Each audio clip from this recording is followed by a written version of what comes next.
ok salaamaaleykum chers téléspectateurs de Baol Times TV comme ni ñu ko waxee tey jii yéen seen émission question de l'heure ñu ànd ak ki nga xamante ni mooy docteur Amane Niang en même temps docteur Amane Niang mooy président de l'ordre des pharmaciens du Sénégal docteur Amane Niang salaamaaleykum ñoo ngi lay dalal seen biir émission question de l'heure ci biir Baol Times. waaleykum salaam ñu leen di siyaare yéen waa Baol Times di nuyu seen ñi leen di suivre yëpp ci site bi vraiment di surtout Diourbel Gueye leen di wax waaleykum salaam wa rahmatulahi taala wa barakatu. docteur Amane Niang fi mu ne nii yaakaar naa ne situation politique bi au niveau même international doy na waar loolu te yow ñu yàgg laa xamee à chaque fois vraiment nga bi analyse pertinente yoo xamante ni à chaque fois da nga koy apporter yaakaar naa ba ñuy tàmbali fenn dañuy jël li nga xamante ni mooy international bi ñu xool ne temps yi nii musulmans yi vraiment menacé nañu leen boo demee Birmanie situation ba fa xew ak yooyu lan nga ci mën a wax. waaw loolu moom jàpp naa ne képp kuy jullit da nga koy ñaawlu fi jamono dox ak tey fi àdduna yem ci war a nangu àqu ak yelleefu doomu aadama je pense que dafa dépassé léegi cadre jullit ak ku dul jullit je pense que cette situation là nga xam ne moom moo fa am dafa interpeller bépp réew jullit interpeller organismes internationaux yi interpeller aussi l'organisation de la conférence islamique pour que effectivement loolu jàpp naa ne ay actes yu barbare yu mel noonu kenn mësut a gis lu mel noonu. je pense que tey dafa jaabu vraiment état yëpp ñu taxaw ci pour arrêter quand même loolu fa am en tout cas ñun duñu noppi parce que man li ma man rek lay mën a def mooy ñaanal leen te xam ne également aussi loolu dafay delluwaat ci cosaanu l'islam effectivement que nit ñi dañ leen di persécuter dañ leen di jéem a toroxal loolu lépp pour effectivement fexe ñu bañ a gëm li ñu gëm mais yàlla subhanahu wa taala dañuy ñaan rek ñoom aussi yàlla dikkat ndimbalam ci ñoom ba pare effectivement man leen a taxale ak ñi nga xamante ni ñoo leen di noor je pense que tey lu bëri dinañ xew ci jamono nit ñi di ci wax mais defe naa ne tey lii amul lu ko gën a farata pour que quand même nit ñi wax ci pour que ñu arrêté donc plus que tey adduna nekkatul benn dëkk bu ñuy wax Birmanie wax Sénégal wax kii adduna léegi benn village la boo xamante ne nii ñëpp fa la ñu bokk donc je pense que organisme bi nga xamante ni ñoom ñooy xeex ngir nit ñu delloo ko ay axam organisme yi ñoom ñooy seet nit ndax ñu ngi koy toroxal ak déet je pense que tey ñoom ñoo war a njëkk taxaw l'organisation des Nations Unies également ONU mais ñi ñëpp ñoo war a taxaw pour que effectivement régime bi lii mu nekkee ñu jóg ci donc di ñaan également aussi jullit yi vraiment ñu gën a sensibiliser nit ñi adduna bépp ñu xam ni loolu moo fa ne parce que loolu war na jaadu na nit ñi wut ci ay saafara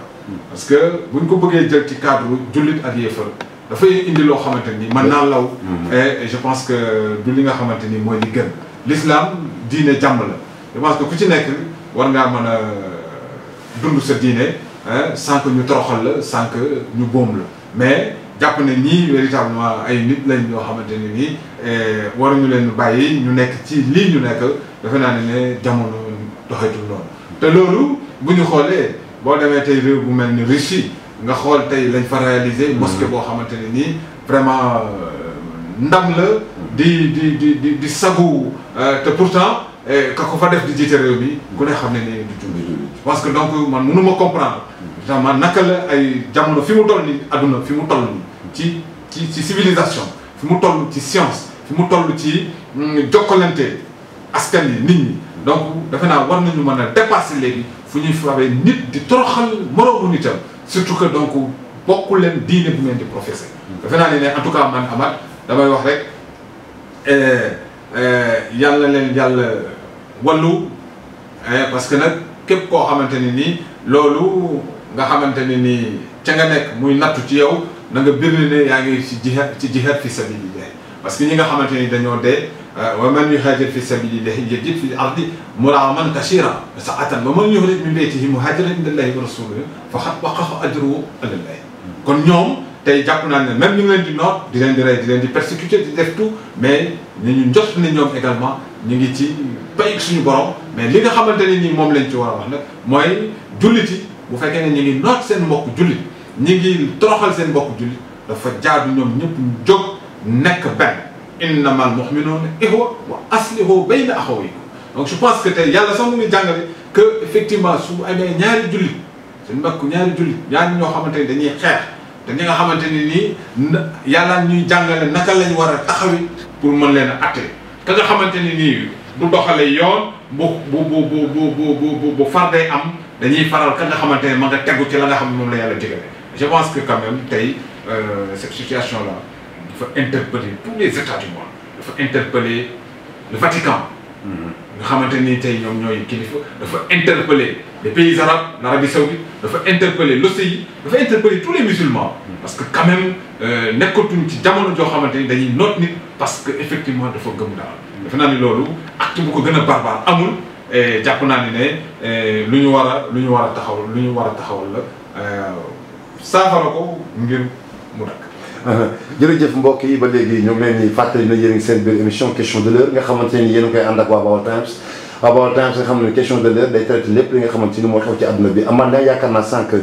boo jugee ci question barbarie bi nga xamante ni gis nañ koo fële ci Birmanie maanaam toroxal doomu aadama joxoo ko wàccuwaay ba mu am dañuy di kàcc li nga xamante ni ba léegi mooy domaine international ñuy wax ci wàllum koppar yaanaam yooyu yëpp muy tey jii nii franc CFA nga xam ne nii wax ji mu jur yëpp ci àdduna bi ba ki nga xamante ni mooy Kémi Séba arrêté nañ ko temps yi ndaxte ab billet bu mu lakk yow billet boobu mu lakk ak combat boobu muy mën a yow ban jàngat nga ci def. bon moi je pense que jàngat bi ma ci def mooy d'abord nit ku ci nekk am nga sa vision moom bañ na ko ba nee na il est un activiste mooy koo xamante ni da ngay yëngatu ci loo xamante ni jàpp nga ne àndoo ci neexu la wala jàpp nga ne du lu yoon je pense que tey man su ma doon dox ci loolu xëy na du ma lakk billet parce que quand même comme li ñuy wax rek mu lakk ko du tere le franc CFA nekk fi mu ñàkk ko lakk du tere franc CFA bu fi war a jóge dafi jóge je pense que ce qu'il avait lieu de faire en tout cas man su fekkoon ne jege naa bu ñu koy conseil je pense que aller vers les populations créer ay groupe yoo xamante ni ay kuréel lañ yoo xamante ni dañuy gën a yaatu ci Afrique dañuy gën a yaatu ci réew yi ba que africains yi ku ci nekk ci ñoom ñu conscient ni notamment kayit gii nga xamante ne nii moom mooy liy lijjanti suñu problème dafa am fu muy doxale suñu diggante ak France ba ñëpp ñu jéem a fexe ba lii nuñ ko wutalee saafara parce que véritablement aussi il faut que ñu nangu benn affaire africains yi il faut que ñu jël seen destin en main je pense que mënatul continuer jamono ñu njëkk yi dañu nootoon suñuy maam effectivement avec la colonisation ñëw nañ ak doole jaay ko ba imposé wu ba léegi ñu amaat beneen taxawaay boo xamante ne nii Afrique dafay toujours di dépendre de la France je pense que relation bi même bu fekkee ni dañu war a mën a utiliser également franc CFA bi war nañu reconsidérer waat les termes de cette maanaam jaxasoo boobu bi am diggante Afrique avec la France war nañu ko xoolaat ngir que mu gën a jëm également ci intérêt Afrique mais véritablement nii nga xamante ni moom lay doxee nga xamante ni lépp il fallait que mu jaar par la France nangam lijjanti ko fee doog a yegg si waat ci ñun mais véritablement loo xamante ne nii et d'autant plus que man je pourrais comprendre aujourd'hui la France cette coopération là cette relation là bu fekkoon ne dañ ko bëgg a teg ci lu leer mais il était beaucoup plus objectif que monnaie bi France di utiliser mu ne leen yéen comme samay partenaires ngeen samay collaborateurs ngeen man ak yéen ñooy bokk monnaie mais je pense que tey France mënul nekk ci benn monnaie nekk ci dans une logique d'unité boo xamante ne nii pays européens yëpp dañoo nekk man koo nekk benn di utiliser benn moyen benn monnaie benn franc moom mu retiré wu et pays africains yi nga xamante ne nii am naa ñoom relation mu wutale leen monnaie boo xamante ne nii moom mooy dox seen relation ak moom je pense que de ce point de vue également il y a problème et loolu aussi dafay interpeller la responsabilité des chefs d'État africains il faut que ñu comprendre que Afrique l'indépendance de l'Afrique doit avoir passé par quand même son autonomie financière son autonomie économique je pense que cela n'enlève en rien le fait que aujourd'hui ñu mën a tisser des relations avec quand même la France war na mën a développer une coopération je pense que ça tous les pays souverains sont libres de le faire ku ci nekk war nga ko mën a def mais nag continuer que lépp lu ñuy def il faut que ñu jaarale ko par France et que cette monnaie là et que encore fi mu nekk nii il faut que ñu ñëw ci ay solutions parce que africains yëpp ku ci nekk pays boo mën ci dem yaa ngi commencé di ñaawlu cette dépendance bi nga xamante ni dafa am diggante France avec les pays africains maanaam l'UEMOA là il faut que ñoom ñu ànd nekk benn pour mën a développer une monnaie boo xamante ne nii la libre circulation des biens et des personnes mais li ko gën a mën a sous-tendre dëgg c'est une monnaie unique boo xamante ne nii fu ñu mën ci dem c'est vrai que c'est une monnaie unique du point de vue en fait li nga xamante ni ci la ñu lëkkaloo avec la France mais jàpp naa ni ne war nañoo mën a am monnaie boo xamante ni nii ñun la daf ñuy identifier daf ñuy leeral ñun ci suñu identité africaine daf ñuy leeral ci suñu capacité mën a yor suñu bopp mën a gérer suñu bopp daf ñuy leeral également ci suñu liberté ci képp koo xamante ne nii war nañu am ak moom ay relations dafay leeral ni effectivement africains yi également am nañu xarañte bu leen may ba effectivement lépp lu jëm ci seen problème yi bopp war nañu ko mën a jël en charge. Maintenant le problème de Kéba moi je pense que quand même en tout cas personnellement mënuma xam raison yi tax en profondeur mais bu fekkente ne par le simple fait je pense qu'il y a une justice qui est là fii la ko defee donc am na nu ñu ko attee libéré nañ ko. Maintenant, s'il y a peut-être une influence extérieure pour jouer à ce que nous avons déporté, parce que j'ai appris qu'il a une double nationalité. Une nationalité béninoise et une nationalité française. Bon, mais maintenant, je pense que le Sénégal aussi, nous parce que nous avons une liberté d'influence. Et pour un pays qui se dit un pays de droit, un pays démocratique, je pense que quand même, nous aussi avons une maturité pour nous permettre bu dara ñëwee ku ci nekk war ko mën a appréhender avec objectivité quoi. Je pense que quand même peut-être déportation bi mënoon na bañ a mais moom aussi à son niveau man jàpp naa ne mënoon na utiliser beneen stratégie lu dul lakk billet bi parce que quand même c'est un peu symbolique quoi. Donc billet boobu tey ñun moom la ñuy utiliser moom la ñuy joxe c'est pas que nga lakk ko moom mooy tax tey billet bi c'est parce que il faut falloir am ay leaders yu mën a porter ce combat là ay dirigeants yu mën a porter ce combat là et que dirigeants yooyu également ñu mën a am le soutien des populations parce que d'habitude président bu ko xaw a yëkkati jubóo avec la France et ñu affaiblir ce pouvoir mais affaiblissement pouvoir boobu day jaar ci d'abord président boobu bañ a am soutien askanam je pense que tey su askan bi ñoom ñoo ko porté les Africains porté que effectivement dañu war a am suñu monnaie bopp et que cette dépendance là bi dox suñu diggante avec France dafa war a dañ je pense que bu boobaa président jumante nekk bu ñu jógee kaas ko defe naa ne yàlla mën na ci indi ñu am ci ay résultats yi.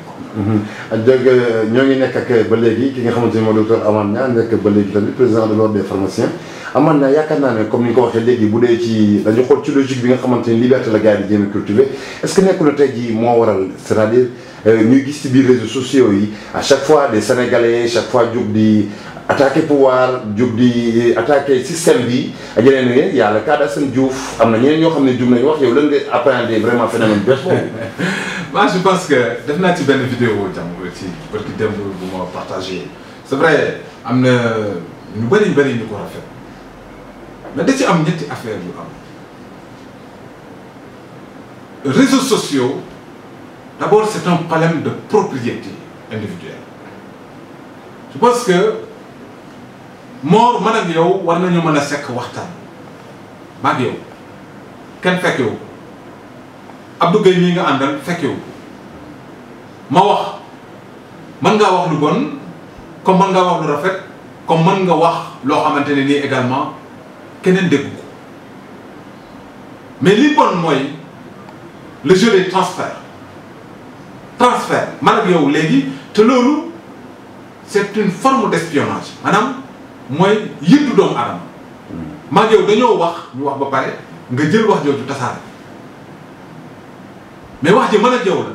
parce que réseau bi titre privé la propriété privée man ak yow ñun ñoo toog di wax ci téléphone la même écoute téléphone gii ñi def violation la parce que yaa ngi violer l'intimité de l'individu je pense que loolu aussi il faut que nit ñi ñu bàyyi ci xel war ko mën a arrêter parce que doomu aadama am na liberté boppam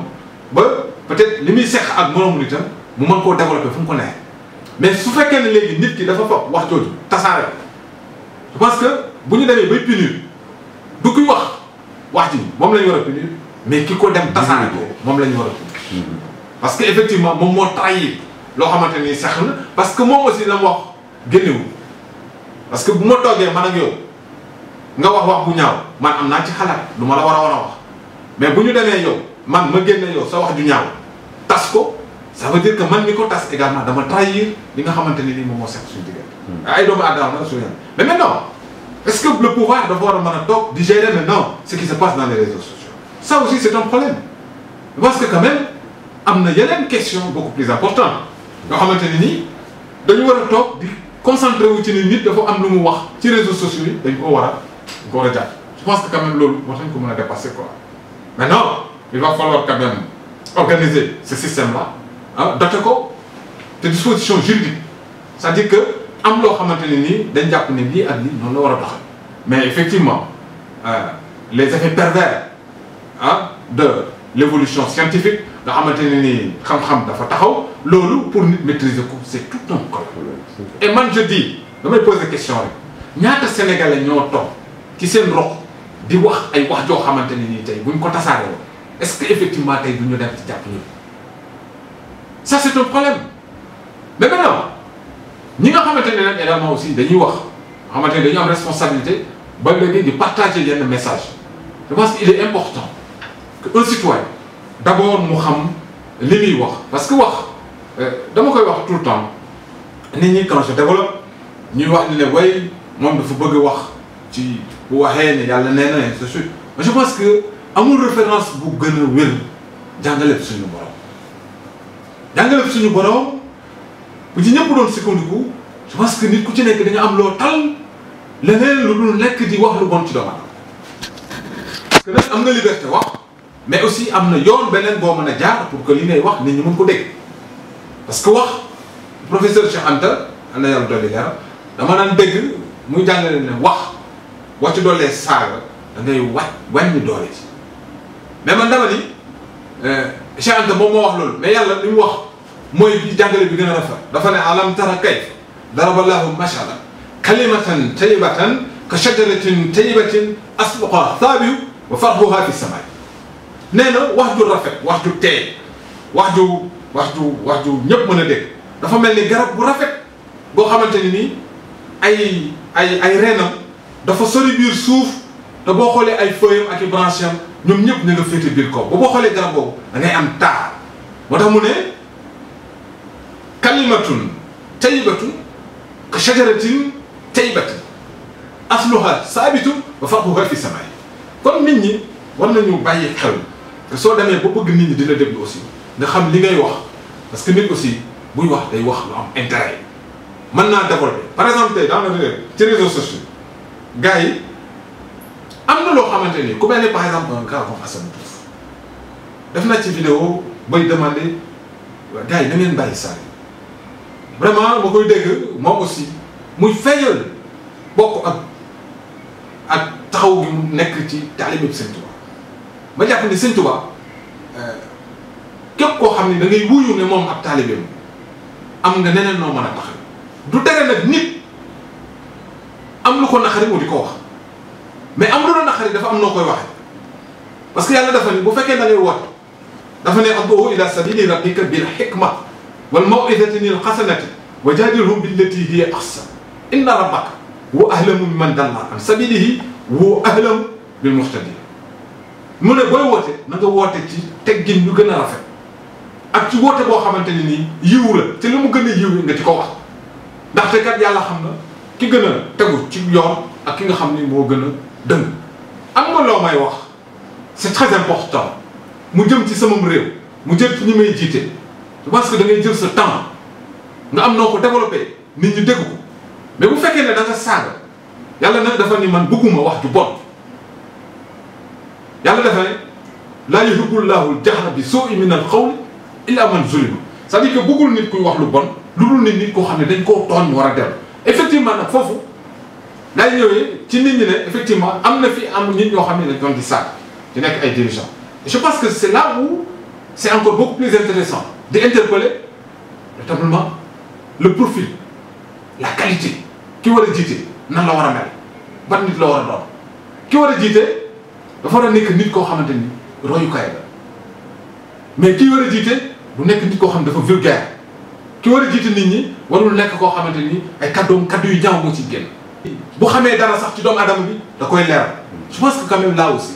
dafa interpeller quand même ñi nga xamante ni ñoom ñoo am charge di fal nit ñi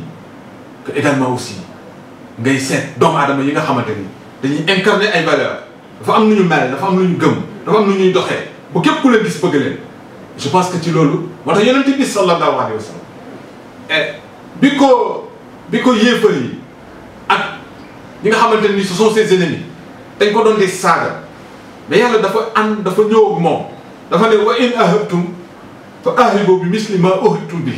fekkee dañ leen a saaga na ngeen saaga lu tolloog la ñu leen saaga ça veut dire que donc quelque part jullit bi am na droit sax ñu saaga ko mu saaga waaye nag yàlla daf koy cee teg wala in sabartum la huwa xayrun lis saabiriin bu fekkee ne la da ngeen mun loolu mooy li gën ci waay mun gën mu ne wasbir wa ma sabruka nag illa billahi sëg muñ na yàlla tax ça veut dire que dañ doon saaga dañ ma doon wax lu bon dañ ma doon def lu bon nangam mais man du ma fayu ci loolu damay fab yiw ma teg fa mais nag du tere également li nga xamante ni war naa ko révéler ci dëkk bi ma war ko révéler ci réew parce que am na loo xam ne yaa ngi koy wax mais sénégalais bi dafa naan teg et d'ailleurs boo xoolee la plupart des gens yoo xamante ni dañ doon di suivre les lives de Assane c'est vrai les injures da doon di déranger ku nekk en tout cas man personnellement ça me dérangeait mais léeg-léeg mu dugg ci benn sujet boo xamante ne ni mais dama naan teg et je me pose la question de savoir mais en réalité est-ce que kii li muy wax noonu la demee wala demeewul donc loolu lu fa am solo mooy l'autorité également par rapport à ces questions-là daf ci war a mën a apporter des éléments de réponse wala nga xam ne ce sont des accusations xam ne nii tenirul plutôt que ñu bëgg a jàpp rek ne nit kuy saaga la nañ ko teg fa parce que nit ki aussi nit ku ci nekk fa nga toll foofu ngay wax mais lu ñu war a bala parce que quand même Sénégal dafa am ci benn image bu ñu ko xam ci benn image bu ñu ko gisee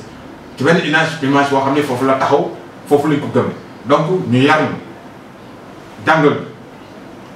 tàggat ñu ci diine donc am na loo xamante ne nii bu fekkee ne nit ki da cee nekk rek nekkatul bon Sénégalais quoi et je pense que donc suñu diine moo ñu njëkk a tere effectivement yenn comportement yi mais nag en tant que un démocrate je pense que tey am nga sañ-sañu li la naqari ci réew mi nga wax ko li la naqari effectivement sa diggante ak ñi la jiite nga wax ko parce que loolu donc moom nga ci am parce que mënoo am possibilité dem fekk leen fa ñu ne pour nga def nen looy defee donc pour dire quand même là vraiment je te remercie beaucoup de m'avoir interpellé par rapport quand même à ces événements là pour que ma wax ci sama xalaat mais def ci un appel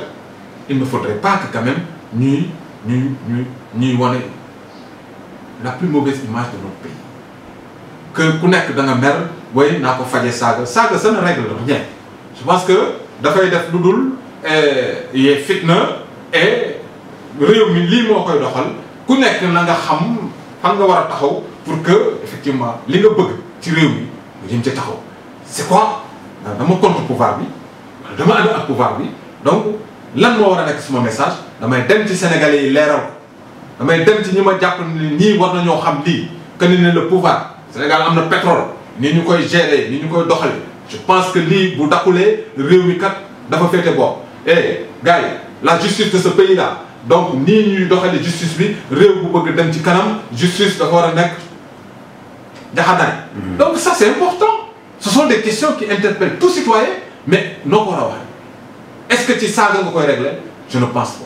je pense que donc les gars des réseaux sociaux donc il faut que ñu jéem a revoir quand même seen mode de communication plutôt que toog di saaga je pense que ça vraiment rafet.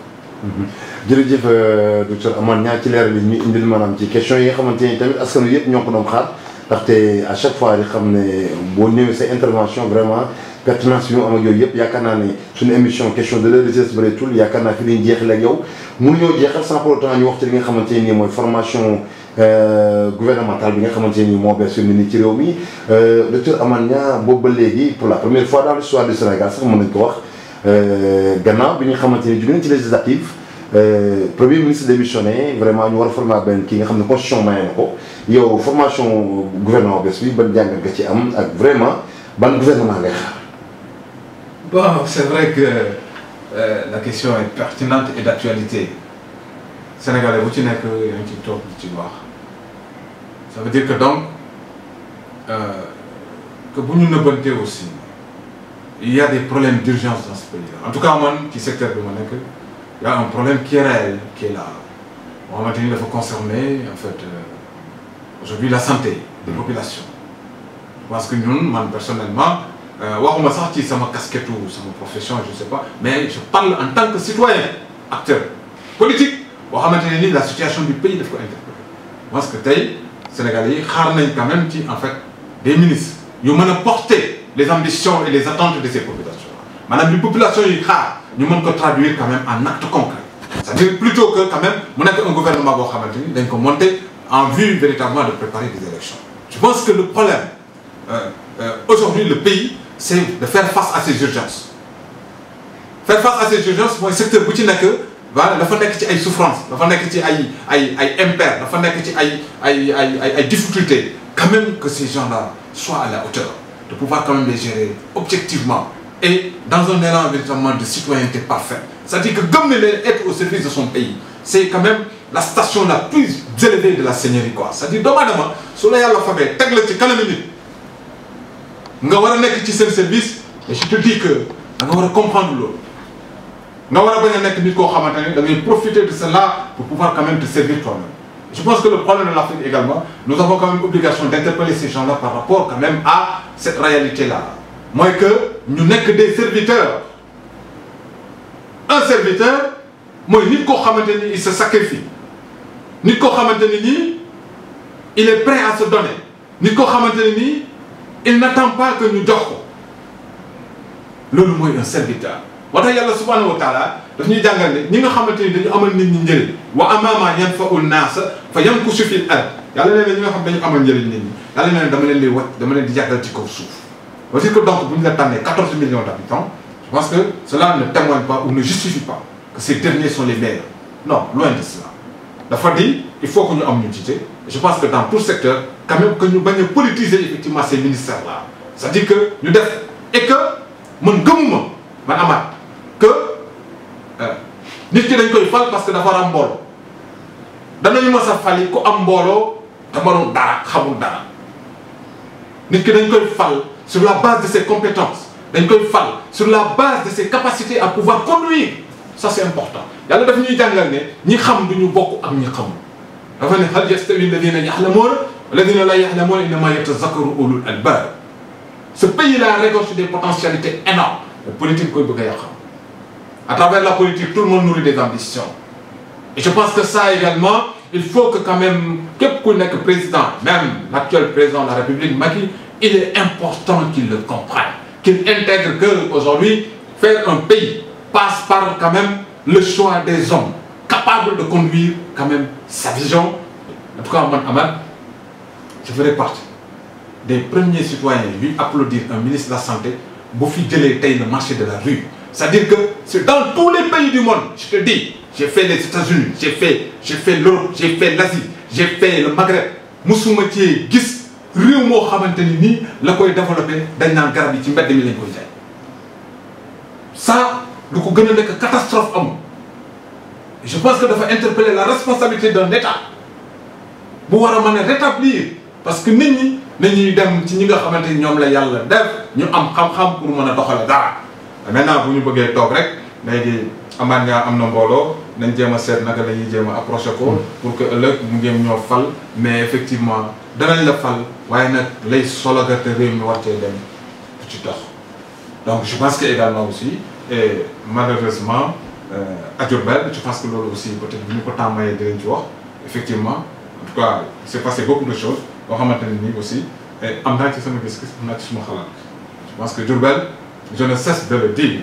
il est important que pour que cette ville-là nit ñi dem il faut que les Diourbellois la jël seen destin en main que ñu koy bañ di ko def par des combinaisons politiques yoo xamante ne nii dafay conduire dëkk bi et ëllëg du satisfaire lu dul les ambitions et les besoins d'une entité ou bien d'une personne je pense que loolu il faut arrêter man li ma gëm mooy je suis un citoyen établi dans ce pays-là su ma sañoon en tout cas réew mi benn réew du ko féeti kanam bu ma sañoon également Diourbel benn dëkk du ko féeti kanam donc je pense que moi en tout cas dañ leen man personnellement dama leen di souhaiter parce que ce qui est fait est fait ils ont choisir nañ leen ñoom ñooy nit ñi nga xamante ni ci ñun lañu am ci ñoom la ñu am yaakaar pour que effectivement luy suñuy problème ñu war ko mën a porter ñaar lañu boo xoolee nit kuy voyager et bu dee dafa dugg ci avion xelam yëpp mooy kii dawal avion bi yàlla na ko yàlla mucc parce que bu muccee rek yéen équipage bi yëpp yàlla dina leen mucc boo duggee sa oto bii dëgg-dëgg yow boo doon nelaw yow ci oto bi ah moom mën ngaa xalaat lu ne bu mu def chauffeur bi nelaw kon moom Sénégal fii moom ah ñii nga xam ñoom la ñu fal ñoom la ñu am yaakaar ni ñun bu dee dañuy nelaw ak bu ñu ne ñoom la ñuy xaar ci ñoom li ñu bëgg ak Sénégal émergent bi ñu mën koo jëmale ci kanam.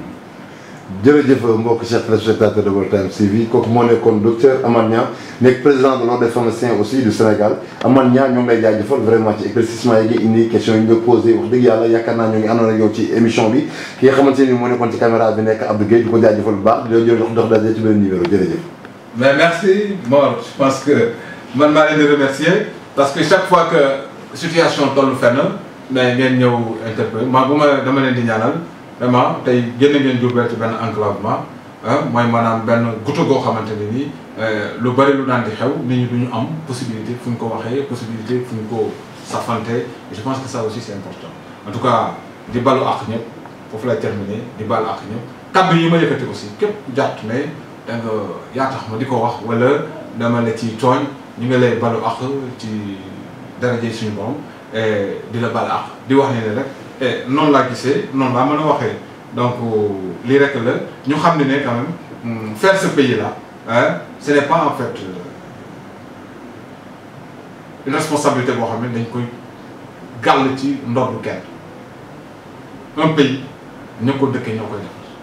mooy tey faire Sénégal sénégalais yëpp ñoo war a taxaw màbb ci lu defar Sénégal faire Diourbel également aussi ñun ñëpp ñun ñooy màbb ci luy defar njariñ donc dañ leen di remercier et si tout le monde agit de la même façon que vous le faites je pense que tey effectivement Diourbel aussi ci yenn wàll yi li ci war a nekk ay solutions yu ñu ngi leen di gërëm di leen sant di leen wax asalaamaaleykum wa rahmatullahi taala